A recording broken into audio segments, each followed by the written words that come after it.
அடுத்ததாக எதை பற்றி பார்க்க போகிறோம் அப்படின்னா, இந்த வாராச்சி மரம் சொல்லுவீங்க இல்லையா, இந்த மரத்தோட கம்புகள், அந்த கிளைகள் வந்து விறகுக்கு மட்டும்தான் இது பயன்படும். நம்ம வீடுகளில் கதவு, ஜன்னல் அந்த மாதிரி எதுக்குமே பயன்படாது.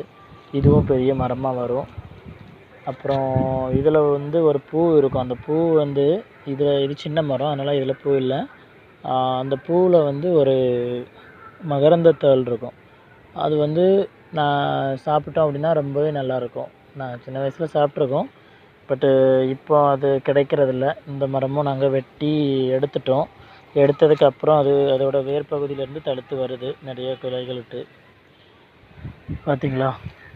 அதனால் இந்த மாதிரி மரங்கள் கிடச்சி இதோட கம்பு வச்சாலே போதும். இந்த மரத்தோட கம்பு நீங்கள் நட்டு வச்சாலே போதும், அது நல்லாவே வளர்ந்து வந்துடும். நல்லா இது கிடச்சின்னா வாங்கி பயன்பெறுங்க. அடுத்து நம்ம சேனலை வந்து சப்ஸ்கிரைப் பண்ணாதவங்க சப்ஸ்கிரைப் பண்ணுங்கள். எல்லாத்துக்கும் நன்றி, வணக்கம்.